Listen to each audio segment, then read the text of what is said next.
The courtroom lights dimmed, and my hands went cold. The projector flickered to life, casting a bluish glow across the judge's bench. I sat perfectly still, fingers gripping the edge of the wooden table until my knuckles turned white.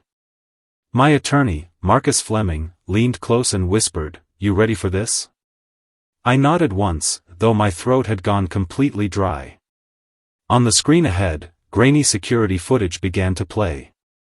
The timestamp read March 15, 2023, 11:47 p.m. I recognized the location immediately, my factory floor, the one I'd built from nothing. And there, standing in the center of my workshop, was my son. Logan's voice filled the silent courtroom, sharp and confident. "He's old, irrelevant now. This company's mine. From now on, we erase everything with his name on it." The words hit me like a hammer to the chest. Several jurors shifted in their seats. One woman covered her mouth.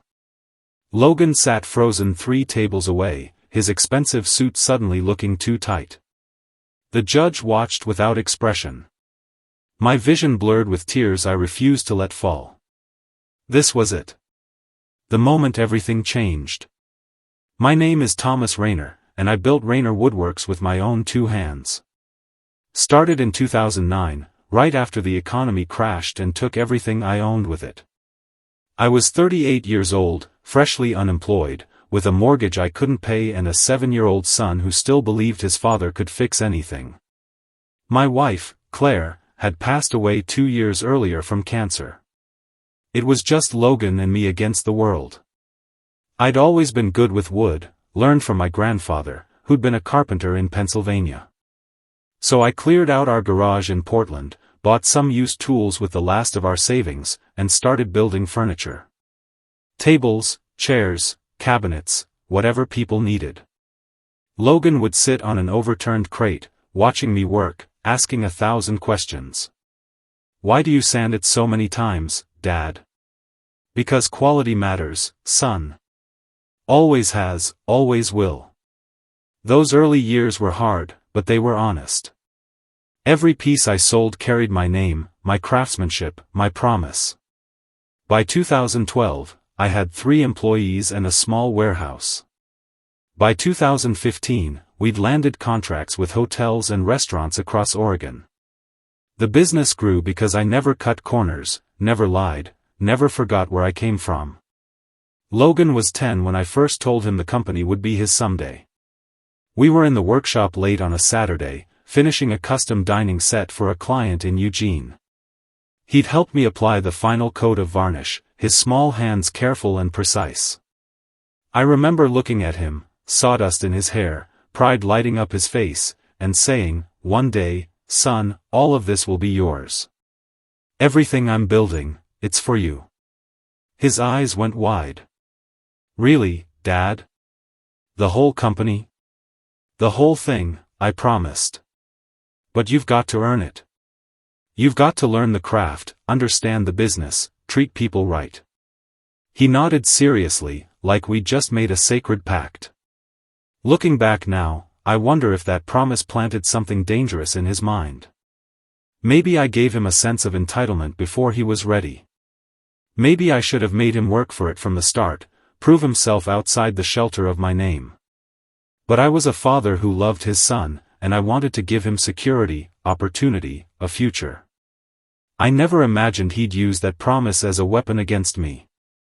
By 2018, Rayner Woodworks had become something bigger than I'd ever imagined. We employed 22 people, operated out of a 15,000 square foot facility, and had clients in 6 states. Local magazines ran features on our craftsmanship.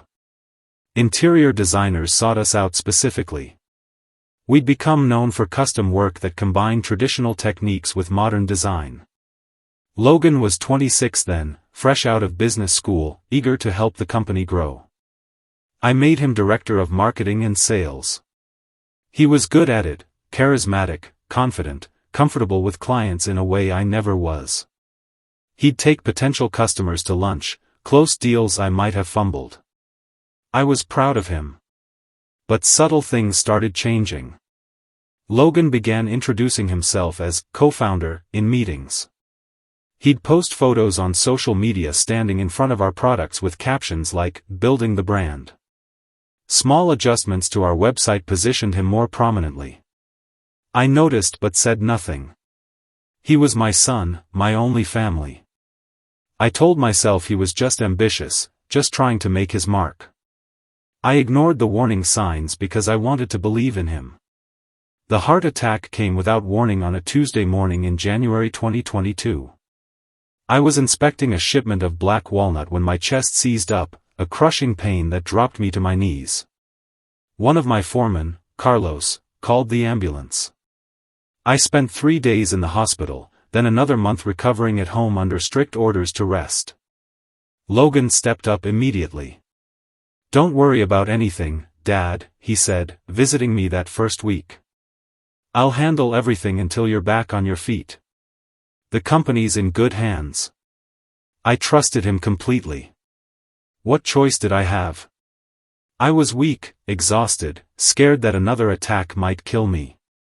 So I let him take control, signing authority on accounts, decision-making power, full access to files and contracts.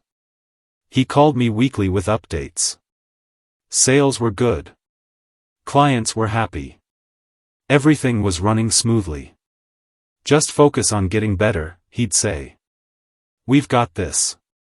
For 3 months, I rested. I took my medications, went to cardiac rehab, followed doctor's orders. And the whole time, my son was systematically erasing me from the company I'd built. I just didn't know it yet. I returned to work on a Monday morning in late April. The sun was shining, and I felt stronger than I had in months. Ready to get back to what I loved. But when I walked through the front doors of our facility, something felt immediately wrong. The reception area had been renovated. New furniture, new paint, new signage on the wall. The sign read, "Logan Rayner Designs," in brushed steel letters. My portrait, the one that had hung in the lobby for 8 years, was gone. Replaced by a large photo of Logan shaking hands with some client I didn't recognize. Amy, our receptionist, looked up and her face went pale. "Mr. Rayner, Thomas, I didn't know you were coming in today." "I work here, Amy," I said, confused. "Where's my office?" She hesitated. "Logan moved some things around. He's in the main office now. Yours is, down the hall." Down the hall meant the small storage room we'd used for supplies. My desk had been moved there, crammed into a space barely bigger than a closet. My files were gone. My computer was gone. Everything that marked this place as mine had vanished. I stood in that tiny room, my heart pounding dangerously, and realized something terrible had happened while I was away. I found Logan in what used to be my office, the corner space with windows overlooking the production floor. He was on the phone, feet up on the desk, laughing about something. When he saw me, he wrapped up the call quickly. "Dad, hey. Glad you're feeling better." I stayed in the doorway. "What's going on, Logan? Why is your name on the building? Where's mine?" He leaned back in the chair, perfectly relaxed. "We needed to rebrand while you were out. The market's changing. Clients want a younger, more modern image. I've been handling everything anyway, so it made sense." "Made sense to erase me?" My voice cracked. He sighed like I was being difficult. "You built something great, Dad. I respect that. But I'm the one making it relevant now, taking it to the next level. You should be proud. I want to see the financial records. The contracts. Everything." His expression hardened slightly. "They're being handled. You should focus on your health, not stress yourself out with details." I stood there, staring at the man my son had become, and felt something break inside me. This wasn't about business strategy or rebranding. This was betrayal, cold and deliberate. But I was too shocked, too hurt to fight back in that moment. So I turned and walked out, my legs trembling, knowing everything had changed. That night, I sat at my kitchen table with my laptop, searching for my own company online. The website had been completely redesigned. Sleek, modern, professional, and utterly devoid of my name. The About section told the story of Logan Rayner, a visionary craftsman who'd founded the company in 2015 after studying sustainable design. My entire history, erased. Rewritten as if I'd never existed. There were photos of Logan in the workshop, posed with tools, standing beside finished pieces. Testimonials from clients praising his attention to detail, his innovative approach. Comment sections on social media posts called him an inspiration, a self-made entrepreneur. One post had over 3,000 likes. I felt physically sick. This wasn't just taking over the company. This was stealing my identity, my legacy, my life's work.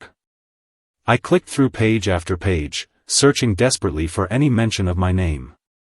Nothing. 30 minutes of searching produced 0 results. It was as if Thomas Rayner had never existed. As if the past 13 years of building, struggling, sacrificing had been a dream. I closed the laptop and sat in the dark, wondering how long this had been planned. How long my own son had been preparing to erase me. The knock on my door came 3 days later, around 8 p.m. When I opened it, Maria Gonzalez stood on my porch, looking nervous. She'd worked for me since 2014, managing our inventory and logistics. Loyal, hardworking, honest. "Maria, what's wrong?" "I shouldn't be here," she said quietly. "Logan told everyone not to contact you. Said you were retired and didn't want to be bothered." I stepped aside. "Come in." She sat at my kitchen table, hands clasped tight. "Mr. Rayner, I'm so sorry. I should have called you when it started happening, but Logan said you were sick, that the stress could kill you, that we were helping you by handling things." "What things?" She pulled a flash drive from her purse. "He had us change letterheads, update contracts, remove your signature from documents. He said you'd approved it, but something felt wrong. So I made copies." My hands shook as I took the drive. "Copies of what?" "Everything. Emails, memos, financial transfers. There's one message where he tells the department heads to delete any files that show you as owner. Another where he forges your signature on a bank authorization form." Tears filled her eyes. "I'm so sorry. I should have told you sooner." I looked at this woman who'd risked her job to bring me the truth. "Thank you, Maria. You may have just saved everything." The lawsuit arrived by courier on a Tuesday. Official legal documents in a thick manila envelope. Logan was suing me for breach of verbal agreement and interference with business operations. According to his claim, I had verbally transferred ownership of Rayner Woodworks to him in January 2022, before my heart attack. He argued that my recent harassment of employees and attempts to reclaim authority violated that agreement. The betrayal was complete. My own son wasn't just stealing my company, he was using the legal system to legitimize the theft, to paint me as the villain. I sat on my couch, reading the papers over and over, trying to understand how we'd arrived here. The boy I'd raised, the child I'd comforted through nightmares and taught to ride a bike, that person was gone. Replaced by someone I didn't recognize. I called Marcus Fleming, an attorney I'd used for contract work over the years. He listened to everything, then said, "Can you prove ownership? Original incorporation documents, tax returns, anything with your signature as owner?" "Yes. I kept everything." "Good. Let him think he's winning. Let him get comfortable, make mistakes. Arrogant people always do." His voice was steady. "The truth has a way of eating liars alive, Thomas. We just have to be patient." So I filed my response and prepared to fight. Not for money or pride. For my name. I drove to my old garage on a Saturday morning.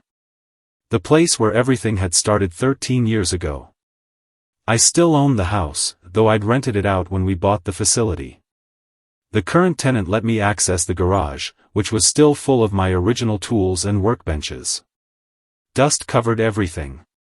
The air smelled like old wood and memories.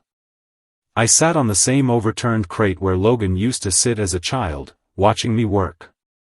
My fingers traced the initials carved into the workbench, T+L, Thomas and Logan. Father and son. I'd carved them the day we finished our first real commission together, a dining table for a family in Beaverton. Logan had been 12, so proud of the work we'd done. "We're a team, Dad," he'd said. Forever. The memory made my chest ache. Where had that boy gone? When had ambition turned into cruelty? I sat there in the quiet, surrounded by ghosts of what we'd been, and let myself grieve. Not just for the company, but for the relationship I'd lost. For the son who'd chosen greed over family. Then I stood up, wiped the dust from my hands, and felt something harden inside me. I was done mourning. It was time to fight back. Over the next 3 weeks, I methodically gathered evidence. Original business incorporation papers from 2009, showing me as sole owner. Tax returns from 13 years, all filed under my name and social security number. Bank statements showing deposits I'd made to start the company. Contracts I'd signed with suppliers, clients, landlords. Every piece of paper that proved Rayner Woodworks was mine. Maria's flash drive contained even more.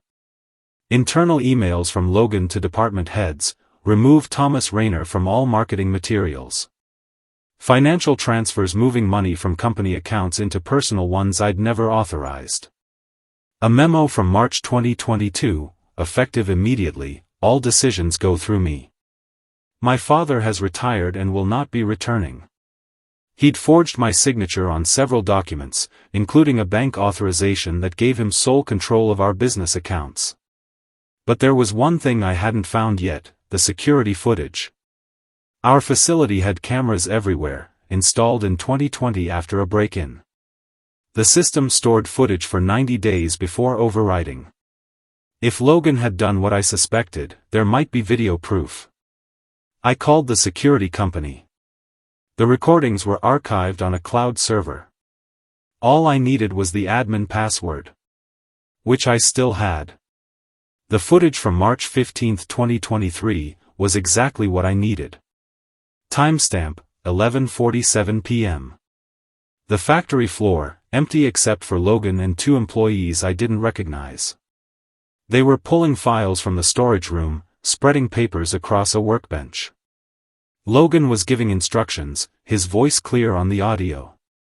Anything with my father's signature needs to go. Contracts, invoices, memos, all of it. We're rewriting history, understand? From now on, this company was always mine. One employee looked uncomfortable. What if someone asks about him? People know he founded this place. Logan laughed. He's old news. By the time anyone questions it, we'll have enough documentation showing me as founder that his word won't matter. Besides, who's going to believe a sick old man over me? They spent 40 minutes destroying files, feeding papers into a shredder. Then Logan pulled out a folder labeled New Ownership Documents and showed them forms with what looked like my signature, but wasn't. File these with the state. Make it official. The camera captured everything. His face, his words, his deliberate destruction of evidence. I sat in Maria's living room, watching the footage for the 3rd time, and finally allowed myself to feel something other than grief. Anger. Cold, focused, righteous anger. My son had tried to erase me. Now I was going to make sure the world knew exactly what he'd done. While I was building my case, Logan's public profile continued to grow.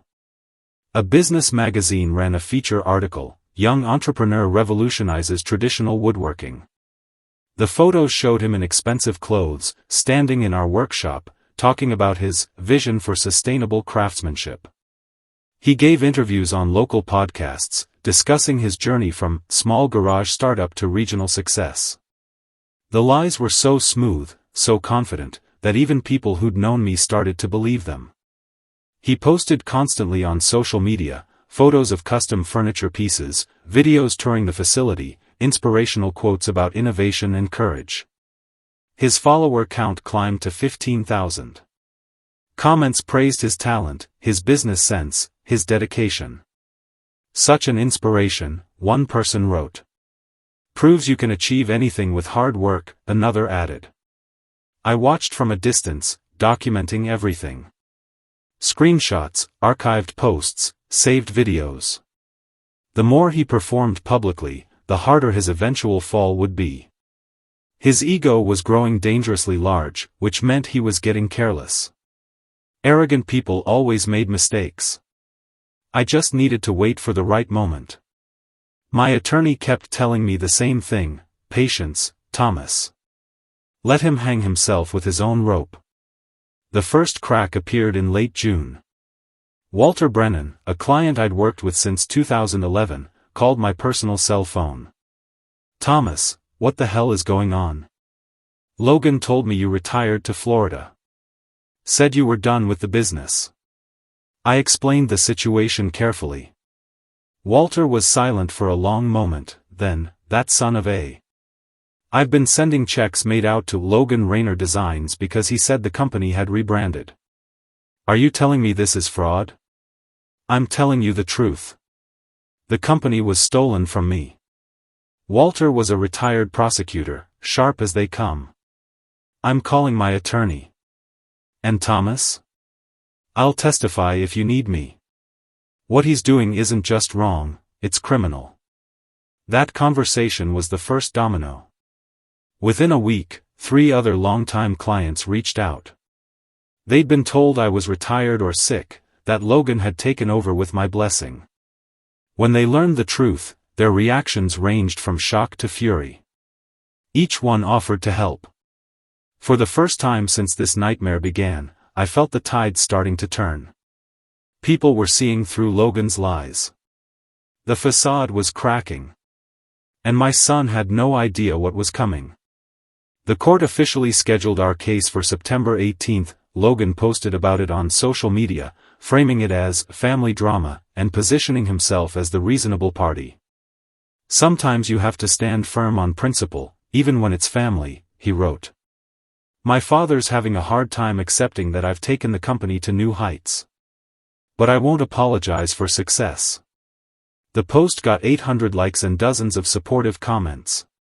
Meanwhile, his attorney, a slick corporate lawyer named Preston Vale, sent me a formal settlement offer. The terms were humiliating: would sign over all rights to the Rayner Woodworks name and trademark. I would receive $50,000 as gratitude for past contributions. I would sign an NDA preventing me from discussing the company publicly. I would admit publicly that I had stepped back willingly. In exchange, Logan wouldn't pursue damages against me for harassment and defamation. I read the offer twice, then called Marcus. "They think I'm desperate." "They think you're weak," Marcus corrected. "Which means they're underestimating us." Perfect.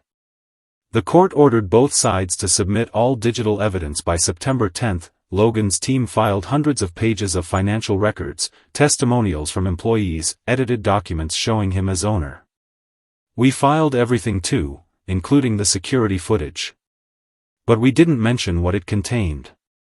That would be our surprise. The case divided everyone who knew us. Old friends took sides. Logan's version of events, successful son forced to protect business from unstable father, was convincing to people who didn't know the full story.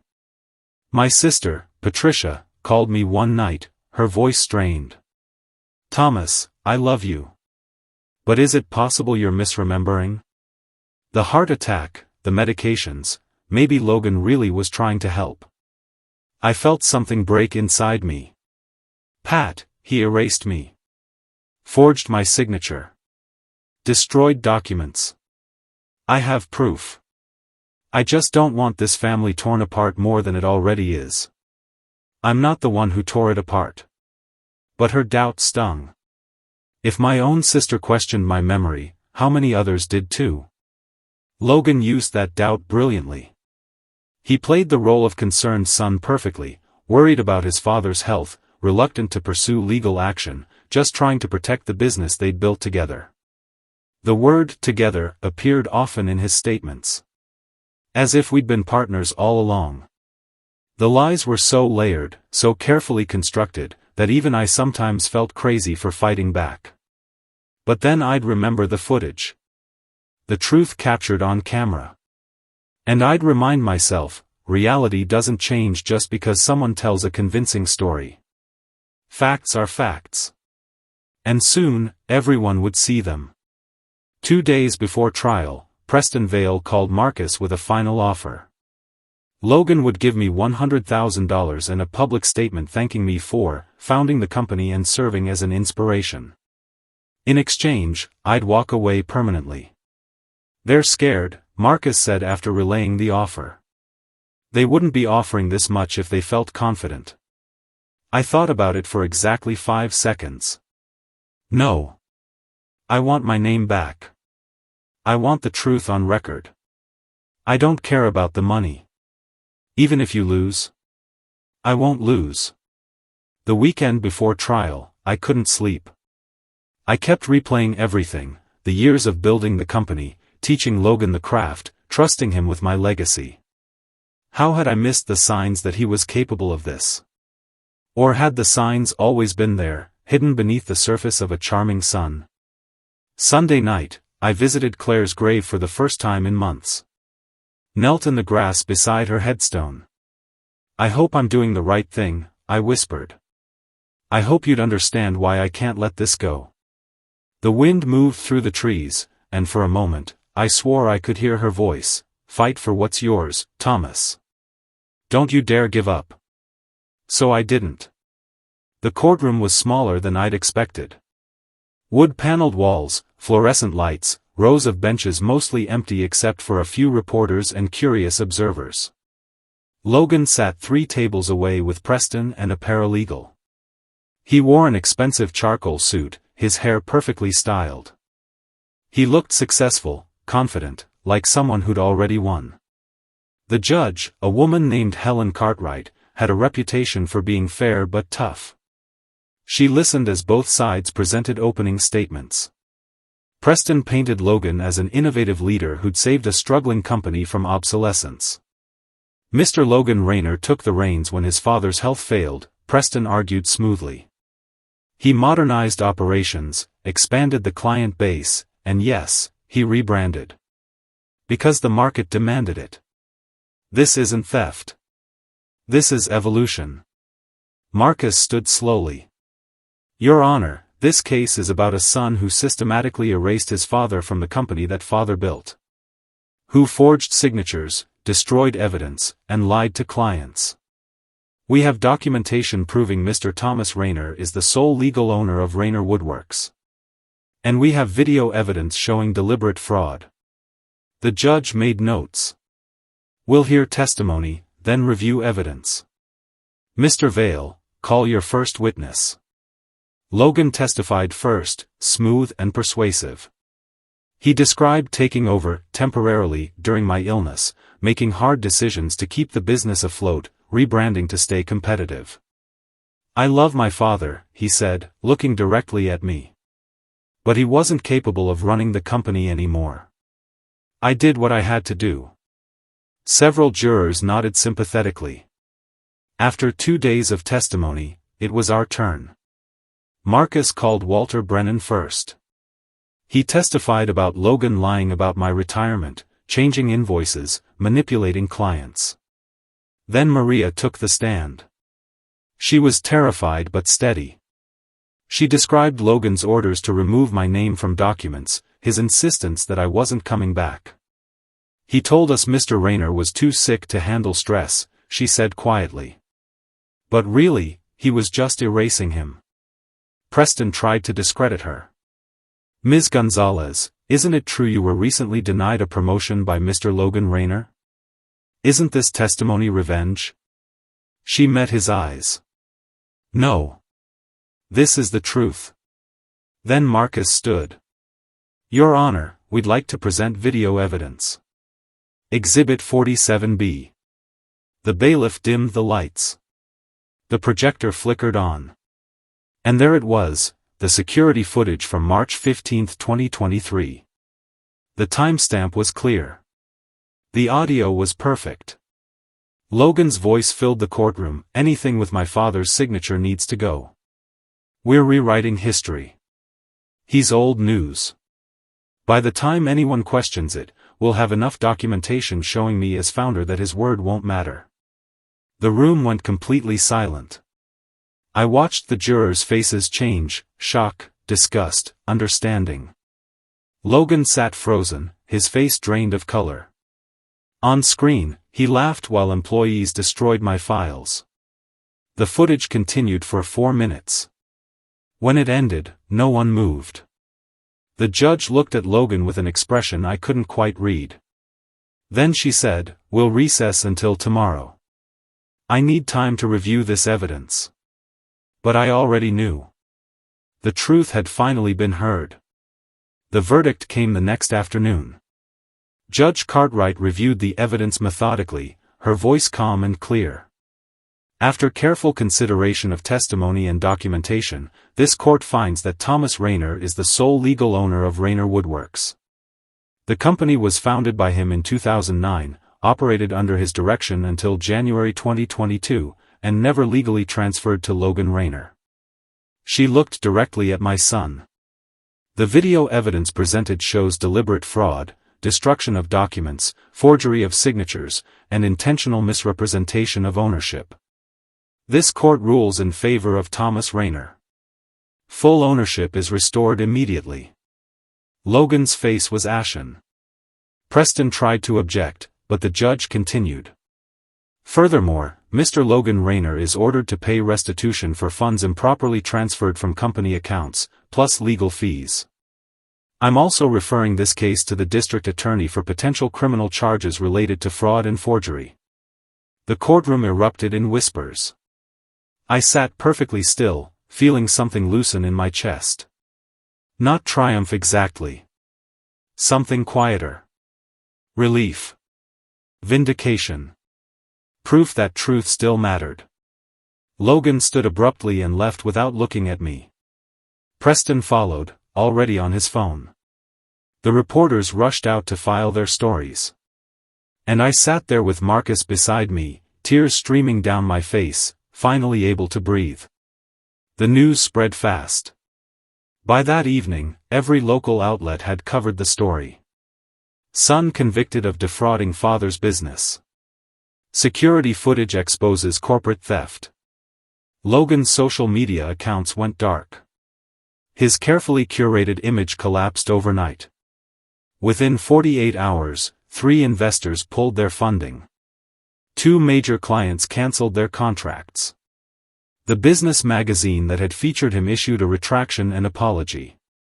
His 15,000 followers dropped to 8,000, then 5,000, as people realized they'd been promoting a fraud. Former supporters turned on him in comment sections. "Can't believe I defended this guy. What kind of person steals from their own father?" Preston Vale quietly withdrew from the case. Logan's office was cleared out by court order. The facility that had been mine, then stolen, then reclaimed, was finally mine again. I walked through it that weekend with Maria and Carlos. We took down the Logan Rayner Designs sign and hauled it to the dumpster. My phone rang twice that week. Logan's number. I stared at the screen both times, watching it ring, feeling nothing. Then I let it go to voicemail. He didn't leave a message. There was nothing left to say between us. What we'd been, father and son, teacher and student, partners in building something meaningful, was gone. Destroyed by his choice, not mine. And I was done grieving for it. Rebuilding took time, but it happened faster than I'd expected. The court ruling made headlines, and the publicity brought attention, the right kind this time. Clients who'd left came back, apologizing for believing Logan's lies. New customers reached out, wanting to support a business with integrity. I hired back employees Logan had fired for questioning him. I promoted Maria to operations manager. Within 3 months, we were profitable again. I renamed everything back to Rayner Woodworks, founded 2009 by Thomas Rayner. My portrait returned to the lobby wall. I updated the website with our real story, no lies, no exaggerations. Just honest craftsmanship and 14 years of proven work. I also started a scholarship fund for young people interested in traditional trades. $25,000 annually to help kids learn woodworking, metalwork, masonry, crafts that required patience, skill, and integrity. I named it the Claire Rayner Memorial Scholarship, after my wife. If Logan had wanted to inherit this company, he could have earned it. He could have learned the craft, built relationships, proved himself worthy. Instead, he tried to take it by force. And lost everything. The irony wasn't lost on me. In trying to claim my legacy, he destroyed his own. I heard through mutual contacts that Logan tried to start a new business under a different name. Something about modern furniture design. But the story followed him everywhere. Articles about the fraud case came up in any Google search of his name. Potential investors backed away once they learned the truth. After 6 months, the new venture collapsed. He moved out of Oregon entirely, somewhere back east, maybe Boston or Philadelphia. I didn't ask for details. He tried calling me once more, about a year after the trial. This time I answered. Dad, his voice was different. Smaller, uncertain. Don't, I said quietly. There's nothing to say. I'm sorry. No, you're sorry you got caught. There's a difference. Silence on the line. Then, I don't know how to fix this. You can't. Some things break permanently. I heard him breathe, maybe cry. Then I ended the call.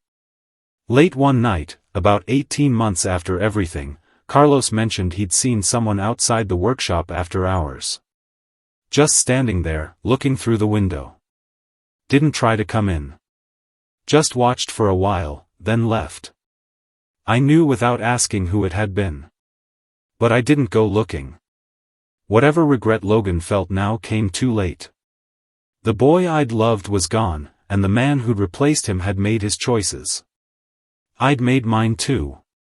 It's been 2 years since the trial. I'm 56 now, still working 6 days a week in the shop I built. The smell of sawdust, the sound of sanders, the feel of wood grain under my fingers, these things still bring me peace. I've trained 4 new apprentices, young people genuinely interested in learning the craft. I teach them the same way my grandfather taught me, patience, precision, pride in the work. I don't talk about Logan unless asked directly. When I do, I keep it simple, we're not in contact anymore. People usually understand. This morning, I finished carving a small plaque from cherry wood. The letters are deep and clear, earned, not inherited. I hung it on the wall above my workbench, right beside the original Rayner Woodworks logo from 2009.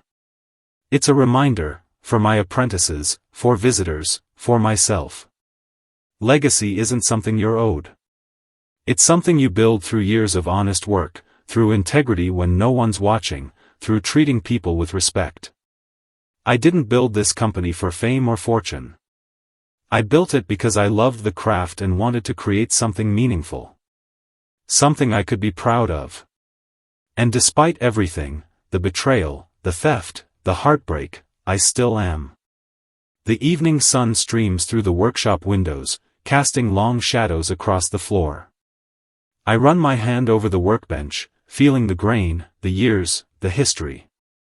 And I get back to work.